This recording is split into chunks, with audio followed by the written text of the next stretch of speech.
Hey, Jack. Hey, I'm going to I'm sent I put a chat a link in the chat. Go to that link. That's where I'm live at. Yeah, in both. I put it both LinkedIn and the Zoom chat.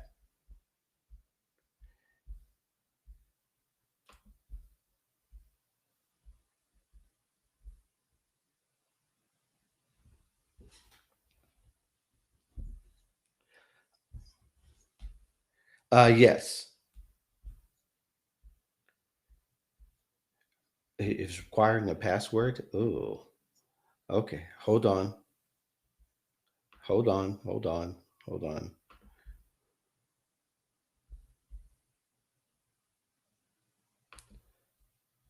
Okay. Use this password I'm about to put up. Okay. The, the second one. It'll say event on it.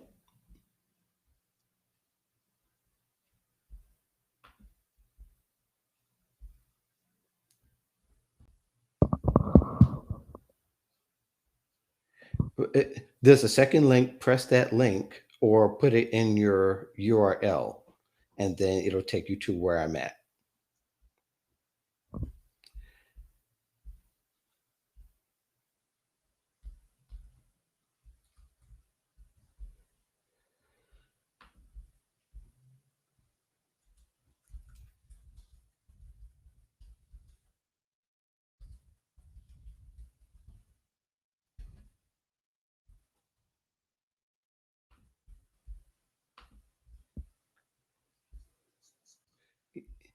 Yep. Get out of Zoom and come to Restream. And Damien, do the same thing. This, I okay. I sent there's two links in the Zoom chat. Use the second one where it has the last event and then the equal sign, and then that will get us on. And then it yes. Get out of Zoom. Thank you.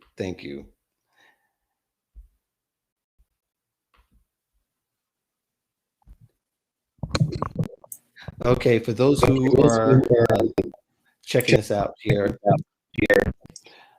we are working out the logistics. I'm glad we're live. Give us a moment. So I guess I'm not on there, am I? Or? Yeah, you're on. Yeah. Okay. Waiting for Damien.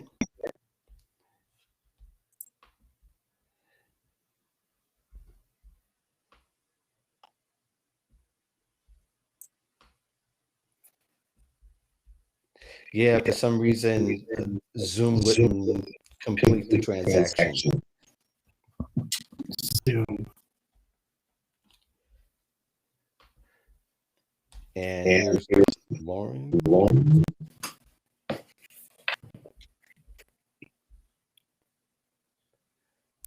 So Jack, get out of Zoom. I think Lauren is on the other one now. So Yeah. No. Hi, Lauren. We had to make a last minute change. We are live on LinkedIn. There's two links in the chat. Can you hear me, Lauren? I can hear you perfectly. Okay. Yes, I can hear you perfectly. How about we do it this way? Go trippy. Wild. Yeah. There's two links in the chat. Use the second link to get where we are, and then get out of Zoom completely. Yeah, as soon as you get on the Restream, there's two Restream links. The second one has event equal on it at the end. Use that one to get into the Restream, and that's where we're all at. Seem very exclusive to get into this part. I see what you're doing here. Yeah, it's like right, Velvet Road. Yeah. Okay. Okay. And it should just allow you to come on in a moment.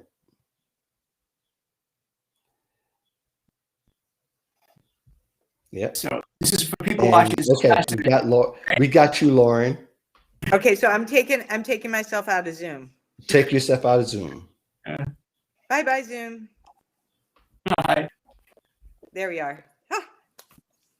Good deal.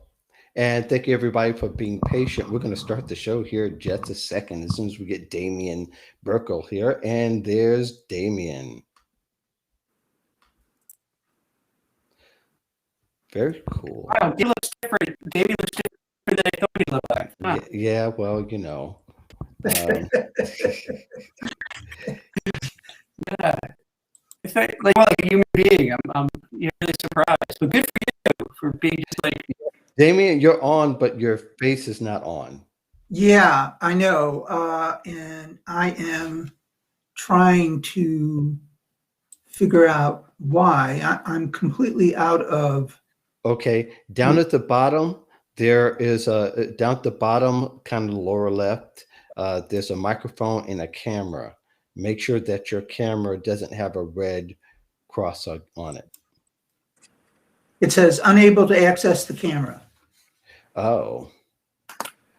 Ooh, that's not a good thing.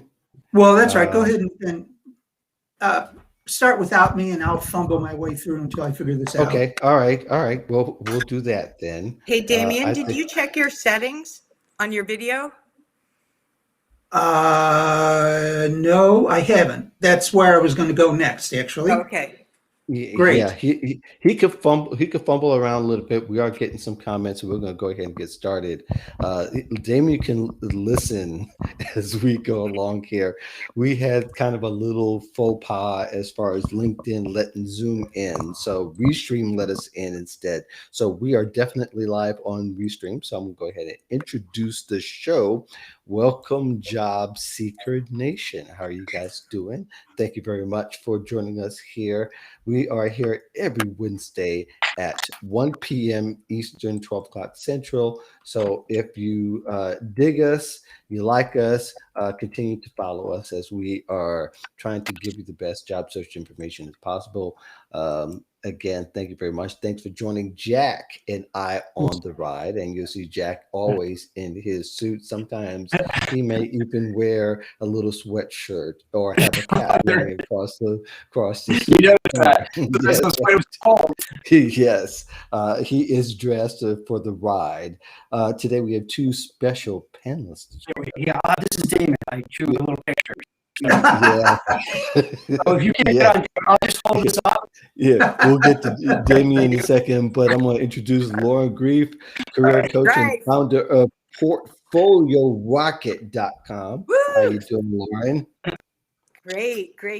And just Great. for anybody, I just do want to make a name correction because my last name is Greif, and I know I actually put it on my mobile app so that the name pronunciation would be correct because it happens all the time. Well, that happens all the time, right? All this time I know you. I even spent time with you, and you let me just call you any old thing. Don't do that. So let me know that. But we'll do the best we can. Thank you very much. And that's Lauren Greif, correct? Correct. Very good, Okay. Okay. You know what I see for you? I grew up watching and reading Charlie Brown books. You know, he always says "good grief." That's what I see when I automatically look at your name. So thank you for correcting me. And of course, Damien Burkle, career coach and founder of JobSearching.org. How are you, Damien? I am fine, thank you. Sure. Damien is locked in cyberspace, so his picture will eventually come up at some point. And of course, Jack is at Recruiter.io and myself at thevoiceofjobseekers.com. We're going to go ahead and get this discussion. We started a couple of minutes late, but it's not that bad. This is how we do it. We pontificate, but we'll answer your questions. Don't be shy. Put your concerns in the thread, and we'll pick them up along the way the best we can. We prioritize your questions, your real life issues and situations. So let's get started. Jack, we're going to start with the kind of, you always report the numbers, and to make it short, 916,000 jobs were added. Right. And unemployment dropped to 6%. So, are we, as a panel? We'll start with Lauren. Are you optimistic?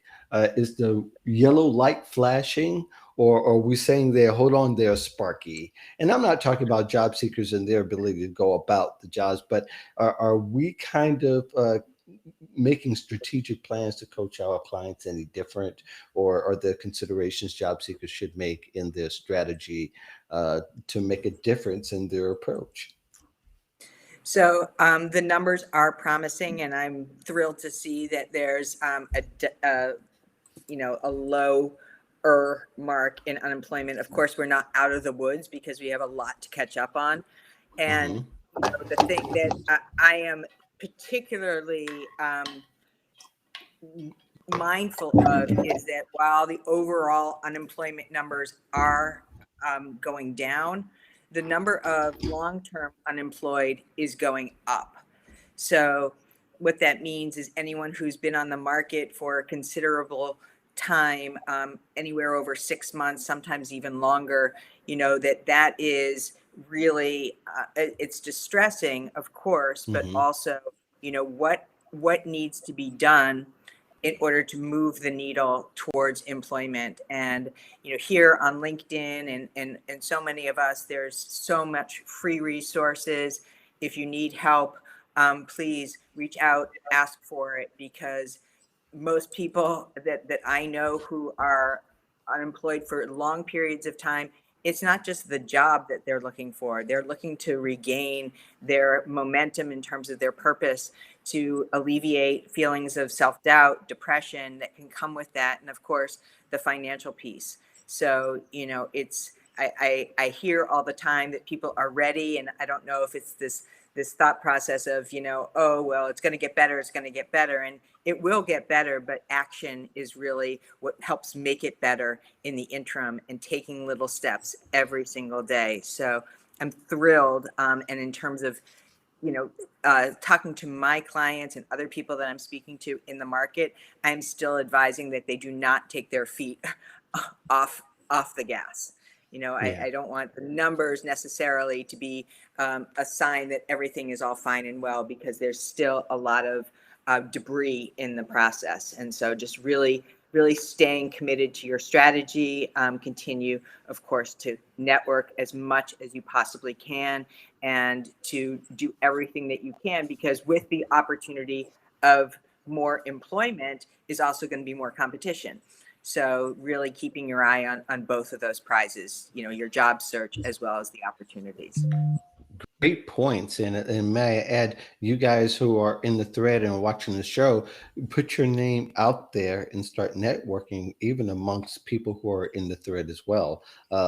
Two people looking, that helps, especially if you're able to, make contact, and maybe that person might be able to help you. Who knows? But use every opportunity to network, definitely. Jack, this is your article.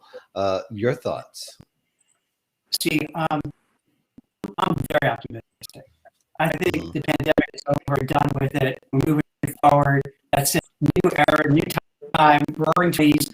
I think it's going to be a whole new era. I think we're going to go into this new stage that's going to be pent-up demand. People get out of their houses. They want to go to concerts. They want to go to sporting events. They want to travel. They want to eat out. They want to live their lives. And I can really foresee, it's not going to happen tomorrow, not going to happen next month, maybe by the summertime, definitely by the fall, you're going to see it really pick up, see things happen. And because if you think about it, it's not like everything was broken. So we turned off the switch, and now we're going to turn it back on again. So it looks like everything's going to pick up. We have trillions of dollars that were put into the economy. The number is almost 1 million people back to work. Vaccines are rolled out. The mood of the country is starting to get better. States are sitting up. Places that were really, surely locked down are opening. So all the signs point to that is could be a higher end. I think Yeah. that's going to be amazing. I think and for the long-term unemployed, Lauren, you're right, man. That is just brutal. For those people, it's so tough mentally, emotionally. You just get drained. You lose your self-confidence. But hopefully, a ride lifts all boats. So I'm hoping that once things really kick in, and then all of a sudden employment will go back to where it was like a year and change ago, where it's like only 30% unemployment. And then it's like crazy. Remember, it was like a war for talent. I mean, that's what they're saying. Because it was so high, people. So I think we're going to go back to something like that. But at least that's what I'm hoping for. And Right. at the very least, tell myself to get myself up and out of bed in the morning and be optimistic and keep going. So I can't, because all the doom and gloom, I'm just done with it. Yeah. I'm so tired. Yeah, I don't know if it's doom and gloom and all. I think people are cautiously optimistic because we also hear that that even though vaccines have gone up and they are really doing quite well with them, also the fact that there are more cases of the virus floating around, and we're hearing that there are 5 strains. It's not catastrophic. I don't know if we'll get to the catastrophic part, but I think that we also, as people who are career advocates, we're needing to push the positivity as much as we possibly can, because that's what people need ultimately. But we should be informed as well. So hopefully we'll get to that. I'm going to come. Damien, are you there yet? He might be here. I am here. He is here. And your thoughts on the numbers. I think you got a chance to hear about that part. I did, and I think that it's an uneven recovery, depending on your age and also your area of expertise. And here in our area in the South, I mean, there's just a lot of industries that have either gone away or in this city, many have just out and out relocated. And so we're seeing a lot of older workers that are great people, but they have been out of work for an inordinate amount of time. And David, be to the record, where in this are you? Where? Oh, I'm in North Carolina. Okay, I didn't realize it. So I thought it was doing really well down there. Again, it depends. I mean, if you're doing well in banking, Charlotte is great, but all of the cities north of Charlotte that had corporate headquarters, hospitals, banks, etc., when they go to Charlotte, it's just too far in most cases to commute. So you have lots of people competing for the same jobs at the same rate of pay that they had before, but the positions just aren't here. But that being said, in this area, in Winston-Salem, I mean, healthcare is growing, and there are other industries. But again, I think that there are discouraged workers that are out there that aren't counted in the numbers. But certainly what you said, Jack, about things changing and the economy revving up, it has to help those who have been out of work for a longer period of time. But, what all three of you were talking about is, it is tough for different segments of the population, I guess is what I'm saying. Yeah, I believe it's going to be tougher for some than others, but that's always the case. I think, though, as the economy kind of gets better, the unemployment does shift but it makes it more narrow road, and it's going to seem a little crowded because those who will get down to 4%, people are going to be competing at a much higher level then, as far as the amount of interaction that they'll need to have to make jobs happen, because there are fewer jobs. And no telling how those who did not report unemployment at all, Yes. and those who come back to the workforce, they're not going to be counted. So that also will make the the job market seem busier than it actually is, but it really is busy because everybody's competing for fewer jobs at that particular point. So at 5% and even 4%, we may even see some different action. But there's so much that's riding on that's riding right now. It's not even funny. But I do want to mention a couple of people in the audience. We got Prasanti, who joined us last week. I believe she's from South Africa, no less. And then there's Bashkira joining us. So where are you from, Bashkira? Just let us know in the chat. And by the way, to let you guys know in the chat, feel free to ask us questions at any point. We'll pick it up at some particular point because we're here to help you, not just to show off our knowledge. So, so let's continue. Yeah, Jack. Just hold on there. On another note, JobVite has published their annual Job Seeker Nation, note the name, survey, and their annual survey, and they look out for job seekers, and basically they get a feel for what's out there in the market. I thought it'd be pretty interesting that we take a look at it, or at least give a hint. Go ahead and look at those numbers. I think I put the link, or I can put the link in the chat for you to go to the actual report and download it. 49% think employers should require masks to get the vaccine. 25% have taken advantage of their employers' mental health benefits more on the onset of the pandemic. And I think that's important to some of what you've written, Jack, in the past. And 42% report more hours since the onset of the pandemic. So we have a different dynamic. We have some who are taking other people's jobs and working more hours. And then those who are also, I think it's important to note that people are taking advantage of their mental health benefits if they are getting mental health, if they have mental health benefits. So in your estimation panel, what do you think we'll see? Will we see a mass exit? Perhaps from a lot of people changing careers because they're dissatisfied because maybe they don't have access to those benefits, or maybe that their employer is not requiring the vaccine, or maybe they are requiring the vaccine and they don't particularly like it. I mean, there's a lot of things that I work at here, but one consideration as well is that people's values are going to be more important than they ever been. So your thoughts, let's start with you, Jack, since you've written articles about mental health and the importance of people taking care of themselves at this particular time. It's interesting. I did something just today I was writing about where that employees been pushed to the brink. We're working just so many extra hours being taken advantage of because I think a lot of managers felt, all right, they're home, they have nothing else to do, so they should be working. And it's really led to a lot of burnout, and a lot of exhaustion and anxiety. I do think what's going to happen is that, there's going to be a lot of people who are sheltering their jobs, holding tight, and once things get better, they're going to definitely look, and they're going to see what else is out there.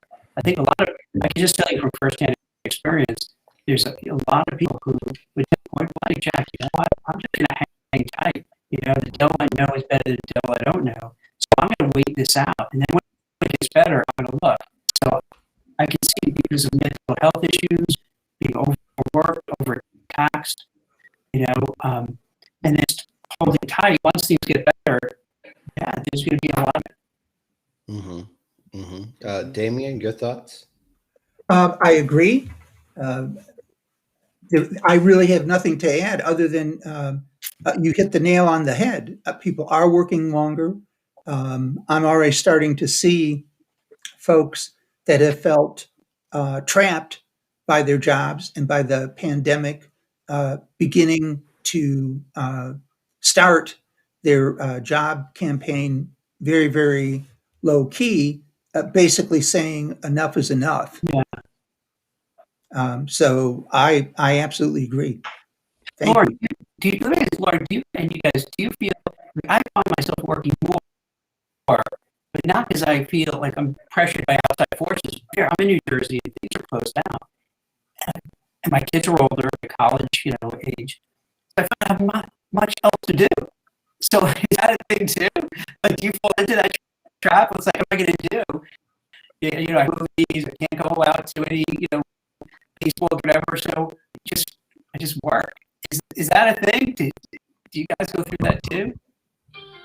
Yes, I do, because we're limited to the four walls of our home. And Yeah. It is better to keep your mind engaged and do much more than expected than just being, slumped on the couch watching television. I would prefer to work longer to keep my mind strong and plan for the change in the economy, which, as you said, Jack, is coming. It just isn't here yet. What have you learned going? So, one of the things that I've seen in the pandemic, it will be interesting to see what happens, because more and more kids are back to school. They're, in a physical environment, but parents who are working, and I know that the study really focused a lot on working parents, are, they've been stretched to the max. So if they're not working, they're doing homework. If they're not working, they're taking care of elderly parents. And so there's been a lot of time at home, whether it's actually working on their job or working in the family, that has really been incredibly taxing.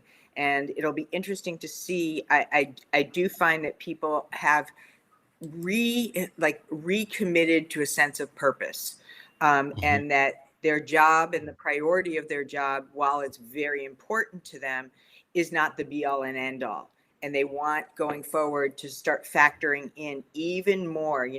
They've had a taste of going to baseball games. They've had a taste of not traveling all week for work and being a road warrior. And I've been hearing repeatedly, from folks in the field and people that I've been talking to, like, I don't want to lose that. I don't want to miss out on all these things that I didn't even know that I needed to regain. And now that I have these relationships with my kids and I'm hanging out with them on a more regular basis, it's definitely something that I want to make sure that I don't lose. So I think that there's a combination of just burnout and also a greater acceptance and appreciation for what's really right under our noses. Do you think you have to sacrifice kind of compensation to have that? What do you think going forward, make that in and get that you want to have that balance? Progressive companies will. I've seen this happen. I have folks who make it clear that, from the very beginning, that they want this remote opportunity, and it's like, okay, great. There's been a lot more allowances, of course, for remote working, but I think overall, in general, grace in terms of how candidates are interviewing. If they're interviewing, on Zoom, and a dog walks in, like, it's okay. It's going to happen, and hopefully, somebody who is a graceful employer who's interviewing is going to allow for that. An interruption, if something happens with technology, I usually suggest to job seekers, like, make sure before you get on the Zoom, you find out, like, what if this goes down? Do you want me to call you directly? Like, have a backup plan, because so many things have happened. I mean, this year alone, just, things in Texas and, people being really compromised with their technology. So I think that in terms of the grace and the sacrifice with compensation, I think it's less and less and less. It's not a big ask anymore to ask for remote. And I don't think that employers are also using that as, well, you're going to make less because you're working remotely, because now it's so commonplace. Yeah, you know what? Because I was going to say, go ahead. Do you think that would be actually something companies would try to brand themselves as? You know what I mean? Like, if you work for, ABC Widget Company, hey, if you want to take a bicycle ride at 2 p.m. to clear your head, yeah, we're not going to question it. you want to take your kid to a T-ball game or whatever. You think, Lauren, you think that might be actually something they're going to use as a sell? Absolutely. I mean, we've always talked about this like under the guise of work-life balance, right? This has always been kind of like the euphemism for you're not going to have to sacrifice your family life. We want to encourage you to have some balance. I'm not sure if it's always honored, but the point is that talk track has become part of the norm in any organization, and most people will ask that question. I think now the volume and the intensity around that is going to be more defined, right? And people are going to actually start asking for things like, can I work swing hours? Can I work, remotely 3 days a week?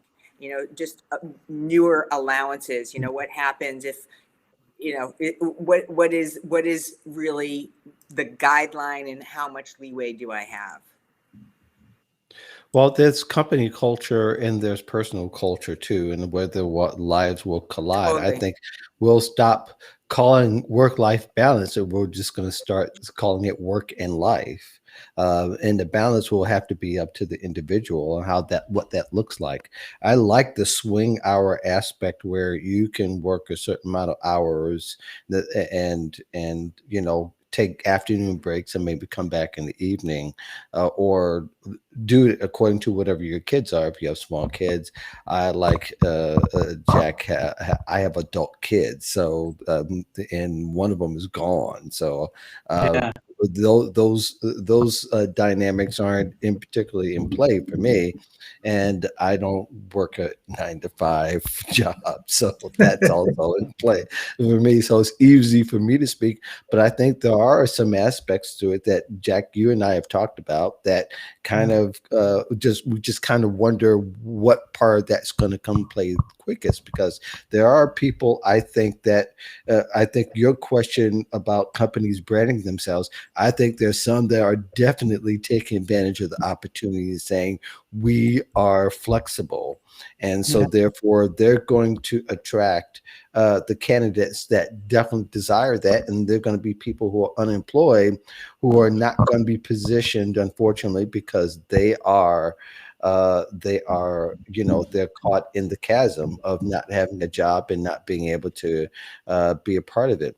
Prasanthi says, such an interesting topic convo, guys. Pretty the connection, she's losing the connection, so we're doing the best we can here, and I think LinkedIn might be doing some things too, because like I said before, we're kind of running with some issues. But I think ultimately that people are the ones who are the savviest of careerists have already positioned themselves on what that's going to look like, and they've been already networking towards those particular goals, because really now is the time to do it before everybody starts making these mass exodus.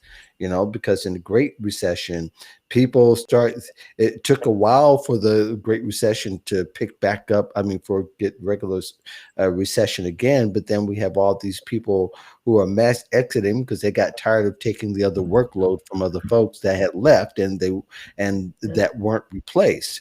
So that was a problem. This one is going to be a little bit shorter, but I do think that we're going to see some very interesting dynamics that come into play. I'm just wondering, do we know enough to make it? But having said that, I think the strategy still remains the same for job seekers, that they need to get out in front now as opposed to waiting later when the competition.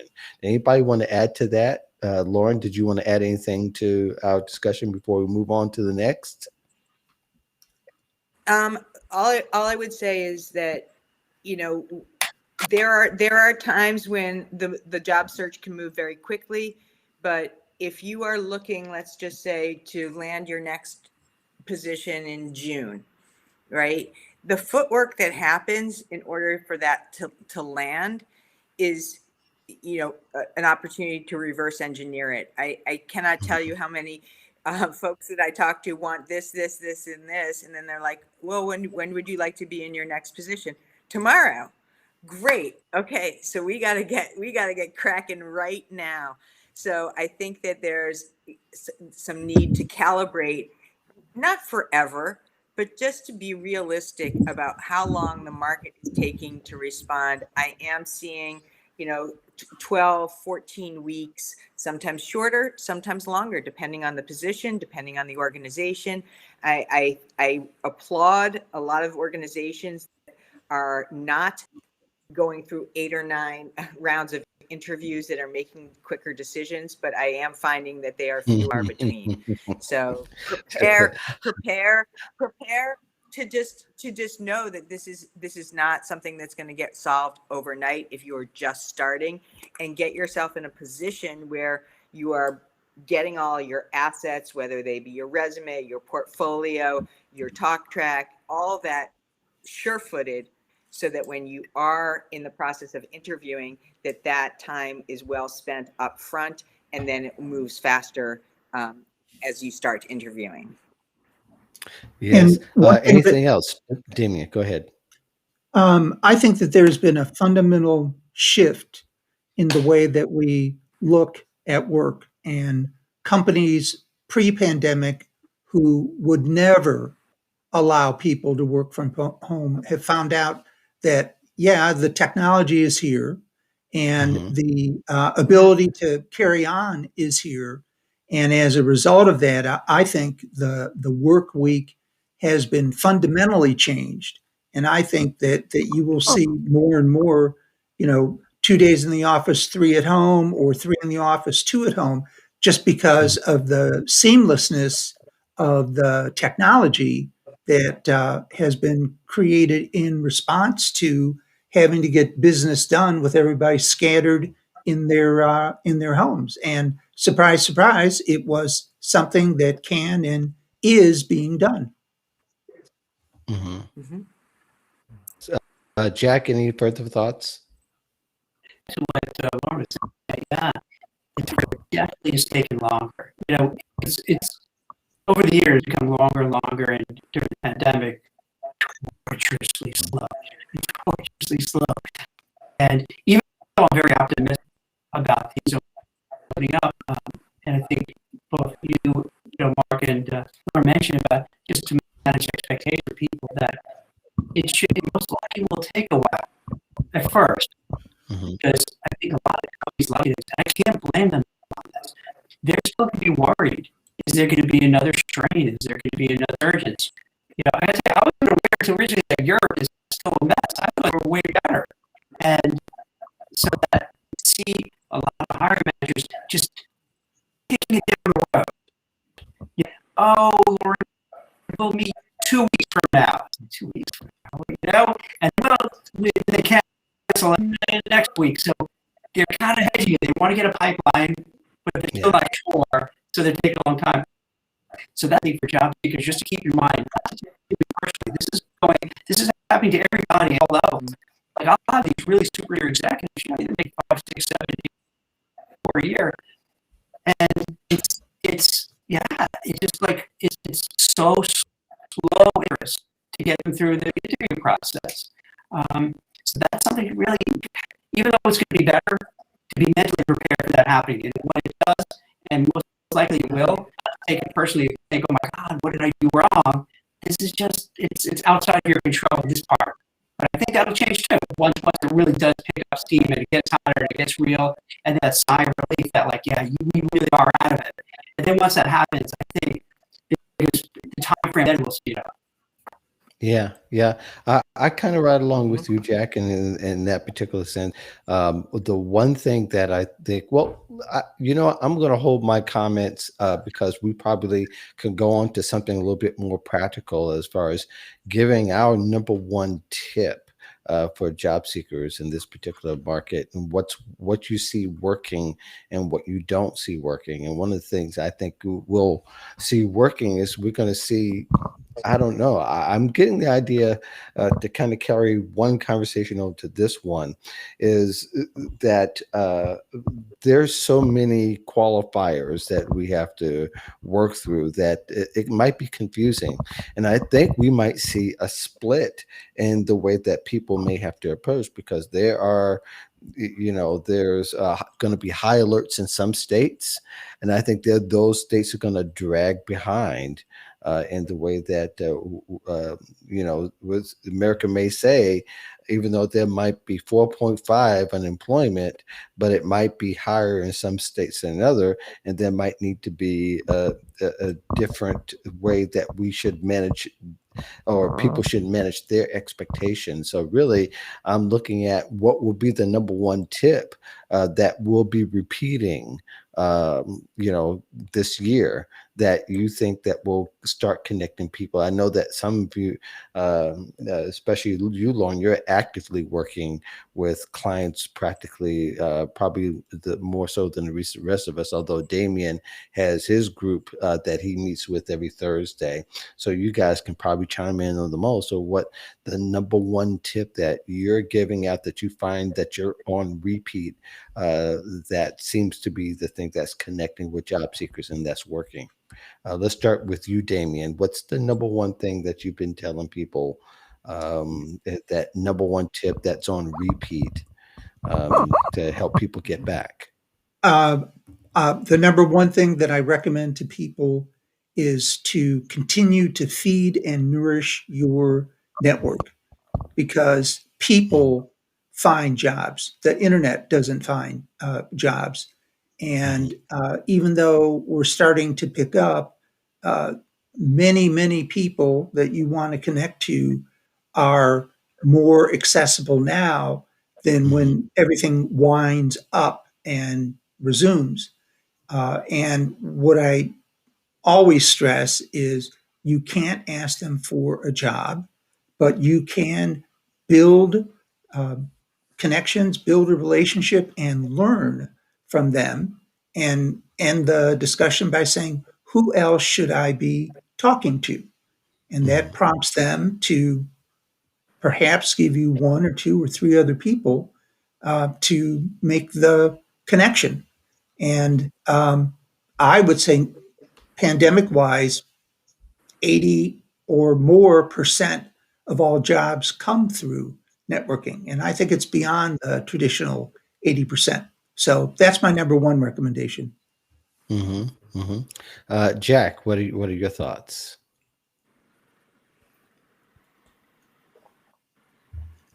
Okay, maybe we lost Jack for a second. Lauren, go ahead and what have you been? What advice has been connecting with your clients, and what's been resonating, and what's been connecting them to jobs? Thanks for asking, Mark. The number one thing that I say, as you had offered up pretty much on repeat, is it's not the best candidate that always gets the job. It's the best job seeker. And what I mean specifically by that is if you are blending in, doing what everyone else is doing, not stepping out, being resourceful, pulling in information, using every tool in the toolbox, the likelihood that you'll blend in and be in the masses is very likely. And so disruption is your friend. Now that doesn't mean, cause a hellstorm. It means find ways that you can own what it is with respect to your expertise, tie it in, include a radical cover letter. That's what I have talked to some of my clients about. Something that is not the cookie cutter, dear, blah, blah, blah. Make it fun, make it engaging, treat it like content, not as a form letter. And use the activity on LinkedIn specifically to be disruptive. Video, another great place that you can use video in thank you notes, video in overcoming objections. I just posted a day or so ago about a client of mine who was absolutely convinced that she had lost the entire opportunity. Big alligator tears. And I reminded her, hey, the interview is over, but the decision hasn't been made. Put together a Loom video and walk them through the objections that you already know you have, and let's see what happens. And on Monday, she started her job because she was willing to take that extra step and really use it in a way, not a letter where people had to read, but to really make it something that was fun and innovative. So you use every tool in the toolbox. Be a great job seeker means not to do what's always been done before, but to really step out and figure out where you can bring that innovation in your job search before you go and want to work for an innovative company. That's what they're looking for. And I absolutely love that advice, because I do think, and Jack and I have talked about this before, is that you, at least at some point in your job search, you have to be a little audacious in your approach, and be willing to be a little bold and do something that perhaps very few people, if anybody, is doing. And I think video and ways to do it is a way to get to become memorable, if anything else. Jack, it seems like you're back. back, Did you have any? Karen, my wife, walking the dogs, and just came back in barking and panting. You probably are funny, panting in the Oh, walks exhausted. yeah, So looking over that, making sure yeah. Okay, so yeah, we're talking about the number I one love that tip. advice. Yeah. I love that advice. You can't just do what everyone else is doing. I agree. It's so hard to do. And I know you do marketing folks, so it's in that industry. I don't know enough about it, but I imagine that's, and people want to do that. Some other industries it's a little harder to do that. You're not like in a very boring state back to Morgan Stanley, but somehow you have to find a way within your sector to really stand out. And I want to do this other thing. You have to have tenacity. You just got to keep going and going and going. And you can't give up. And you can't let it get you down. Or you can let it get you down temporarily, but then you get back up and you keep trying. Because it's just easy to get the wind knocked out of you and just give up, just get angry, you get resentful, you get ticked off. You just throw up your hands and complain and blame everybody. And you know what? It's understandable. It's completely understandable. It sucks for a lot of people. It's a pandemic, sick, people died, people lost jobs, they lost money, they can't pay their rent. It was real. It's real. They have a right to feel bad. But the thing is, when you interview, you can't show that. So it's messed up, because now when you're feeling the worst, you have to come across as your best. So the advice I would give is that somehow you have to say, hey, let's just compartment everything. All that negative stuff you put over here, and now when you're in the interview, and I'm interviewing Martin Lawrence, all I'm paying attention to. That's it. I'm completely focused on everything else that happened in the past. Over, done with. I can't change it, but I can change what's happening right here. So, like when you do this job search, you just have to do that. You have to just keep trying, keep plugging along. Don't take it personally. Keep moving forward. Because otherwise, it's just you just sink faster if you don't do it. Yes. Yes, absolutely. Prasanti asks, so how do you impress employers as often as it comes across as being overconfident and bragging? And I think contextually, I think what she is concerned about, and maybe Prasanti, you've gotten some feedback about, and I think we've talked about a little bit before, last week or the week before last or something like that, where confidence is important. It's very important. In fact, I would even say I'd rather have seemed to be on a little bit of the bragging side than to be on the shy side.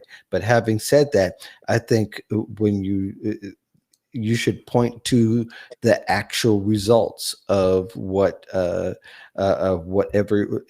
you're presenting, or the way that you're presenting, and don't make it so much about what you've done, but more about how you can help and help by those particular results. Anybody want to take a crack at it? Sure, I'd love to. Because this question comes up, I think, regardless of what industry. I think this is the universal, whether it be fear or concern. Oh, I'm going to look like a braggart. I'm going to look like I'm, full of myself. But Meg Applegate, who is a colleague of all of ours, who talks about resumes, had really given me a lot to use when I'm talking to people, which is, this is data. You're sharing data, and they need to know what that data is, because that's part of how they're going to decipher whether you are a great candidate. And I really like what you said, Mark, right? It's not about me personally. It's about the impact and the transformation that whatever that project or result was had on the organization, had in the department, had with the team on some level. And that's really an opportunity to demonstrate, like, not just what you did as a result, but how it actually was able to affect the rest of the organization. And that's really exciting. Like, every employer wants to know, in your tenure at this company, whether it was for 10 months or 2 years or 10 years, what did you do during that time that you made a difference? And there's so much, there's always a metric. And so I really, really encourage that you, as the candidate, go back through and find out what it is that was meaningful, not just for you in terms of your responsibilities and your title, but much, much deeper in terms of the value that you brought around. Yeah. Jack, are you back from the party yet? Oh, the party with the dogs, The dog party. Yeah. The rowdy dogs. Yes. Yeah, I would. One of the most important things that I see is that companies want to plug and play. They want somebody who day one could jump in the job and do it. It's unfortunate, because a lot of times you have great people, smart people, wonderful people, fantastic educations, great backgrounds, but they don't fit the exact mold. And companies aren't, for the most part, or at least in my experience, that somebody that day one, Lauren could sit at that desk, whether at home or in the office, and could just get working and do it. And that's a big key.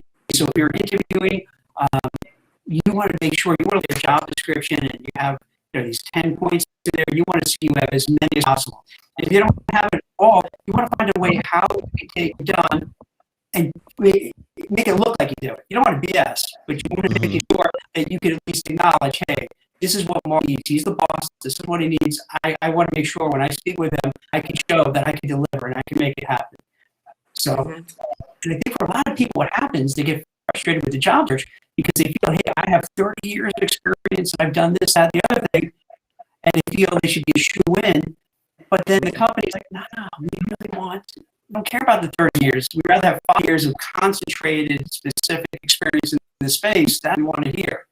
So I think for people, when you look for a job, to try, if possible, it's helpful to find out where you have the right skills, the right background that's dead on. Then you just go for it, because you know that you have a way better chance. Yeah, I really believe that it's important for people, and especially for you, Prasanthi, that if people might feel that you're bragging, that you might be overextending and emphasizing the wrong things in your communication. It's hard to say exactly what it is, being that we don't have all the details, nor do we have the time to dissect it that way. But having said that, the one thing you should be concerned about is that that you're able to deliver whatever you bring across. And if it's plausible, people might take it as being confident. If it's not plausible, then people might feel that as bragging. I'm very curious, is that the exact feedback that you got, that you were told that you were bragging? Or maybe people just don't believe you because you have extraordinary superpowers, and that you're able to levitate and fly out the window, so to speak. I don't mean that literally, but I'm just saying that most employers rather have you say, hey, I can do this. I can do this for you. I like the approach of a consultant, if you will, somebody that can actually they've measured and they've gained data from all of their work. and that they're able to put it in terms for that particular employer, and actually even provide them some visuals, maybe not through a PowerPoint, maybe so, but all of that to say is that you're making a plausible case for your employment, is that you have produced these results, and by the information that they have given you, you can provide these results and you can customize it to their particular needs. That's what employers love to hear, and they jump up and down because somebody actually gave them something, said, okay, somebody actually spoke to my problems. And that's why it's helped to be more solution than you are more more that you're trying to show that you can dunk harder than anybody else, or that you can make more goals than anybody else. I think that's where, if anybody want to add to that. We somehow lost Damien, but did you all want to add to that? Do you like to add, Lauren? Lauren, Go did ahead, you have Jack. anything to add? Go ahead, Jack. Go ahead, Jack. Oh. So there's one thing, because it's fresh in my mind. Yesterday, I was preparing somebody for, before an interview, I'll usually prepare the candidate, Mhm. to get, just to brainstorm, see any questions, give them a little bit more information about the company and so on. And this person was so dynamic and so enthusiastic and so motivated about the role. Now, sometimes, being a cynical guy at times, you're not sure, is it real? They're just saying that. But either way, it came across so authentic and genuine. I'm like, you know what? Just do what you're doing. Don't worry. You know what I mean? Right. I'm not saying this to make you feel good, but just do that, because sometimes, hiring that, they want to see somebody who's like, who's excited about the role, but in a very authentic, and try to pretend it's sometimes hard to, it's really come across, and you can see through it.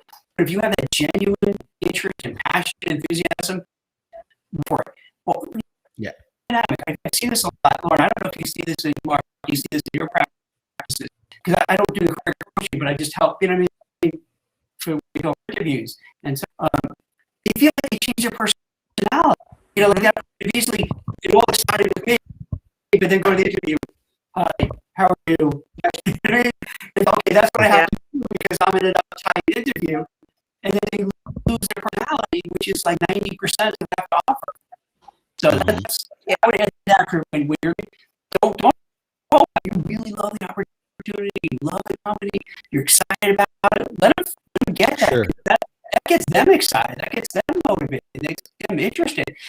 And who doesn't want to work with somebody who's like upbeat and positive?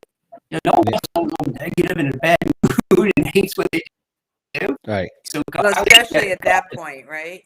In the interview process, everyone's theoretically on their best behavior, right? So one of the points that I sometimes ask somebody I'm working with as I'm also prepping them is, on a scale of 1 to 10, how badly do you want this job? And if they come back and say 6, well, it's going to show. I've had some people say 14. I'm like, awesome, awesome. Let that be known. It's okay to check in with yourself and do a gut check and go, like, this is my job. Like, I know that this is my job, and not to go at it again like you're arrogant and you're moving in tomorrow, but certainly to have some level of confidence and be assumptive in the fact that if this really is, now you have to show me why. Would you advise that 6th person to even say maybe it's not for you because they really won't shine, and it's like totally. And sometimes it's just a matter of getting practice, and and that's okay. But if you wanted to use it to get the kinks out, but I also, if you really are a 6, then your time may be better spent, applying that energy and going someplace else, because it can be draining, very draining to continuously interview. we got Damien back, and Damien, the question. All right, Damien, welcome back. Yes, we'll go back. All right. So, how do you impress employers as often as it comes across as being overconfident and bragging? Is a question we got in the thread. What's your position on that? You probably heard a part of what everybody else was saying. What's your position on that? Position is to keep it real, talk in terms of benefits, problem, action, result statements.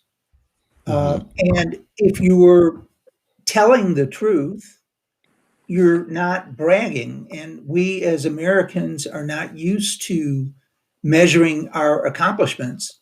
And what You brought up something. Go ahead. Finish.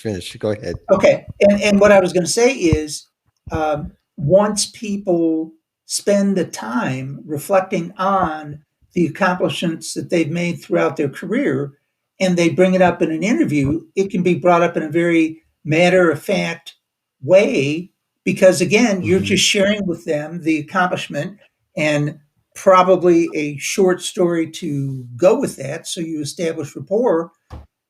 And so my feeling is know your stuff and Hmm. concentrate on building rapport and talk in terms Hmm. of benefits. Benefits you provided to your company.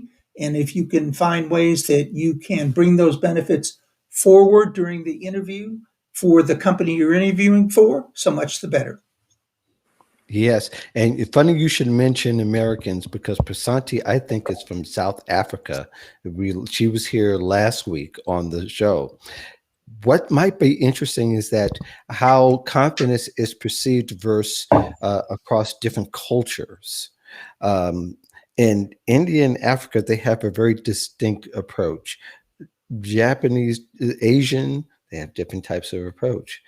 In certain parts of America and certain races and cultures, we have a different way we think about what confidence is and what bragging is. And I think for a lot of people, if they feel like they're confident and maybe have a little bit more, you'd be surprised on what.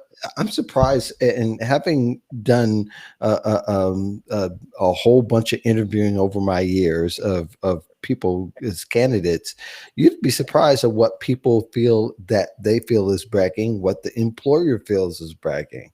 And I think when you're sticking to facts, that as has been said, facts aren't particularly bragging. Facts are facts. That's what it is. Now, maybe they don't know how to ask the questions that may help you break it down to make sure that person isn't pulling your leg. But all in all, is that, yeah, if there's something extraordinary, you should be able to explain how to do it and how you got to that particular point. People in interviews shouldn't be asking the why question. They're going to focus more on the how and the what, just so they'll understand what you're bringing to the table. So I think in all that, everything that everybody said, I completely agree with. It's kind of the melting pot of everything. Just try to stay factual, but try to give some insight to the facts. And then that way you'll always have a safeguard of not going overboard. So we are 2 minutes before the top of the hour. I want to thank our panel, Lauren Griff. Thank you very much for joining us. Well, I'm going to get that right one day. Go for it. And It's all right. you can find her at portfoliorocket.com. But I know I got exact. So thank you very much, Lauren, for joining us. Of course, Damian Burkle, jobsearching.org. And Jack Kelly, WeCruiter.io. We got some guests that are coming up in the next couple of weeks. I'm not going to announce it yet because we got one really huge guest that's going to be here, and everybody has at least seen him physically. Oh, that's kind of a hint. And then as well as join Damian and I on our Friday show. We're going to have Annette Richmond on the Modern Job Search Checklist. We're talking everything resumes. So if you got questions regarding resumes, find that posting, use that thread to put your resume questions out there. We're going to be getting it on. People are diving into it and looking forward to that particular show. In the meantime, thank you very much for joining Job Seeker Nation. This is Mark, and we're gone. Thank you very much. And for the rest of you, Thank have you a great so week. much, everyone. Thanks. Thank you, Thank Jack. you. Thank you, Mark. Thank you, Damien. Thank you. Thank you Bye-bye. all. Guys, it was great seeing you. Thanks.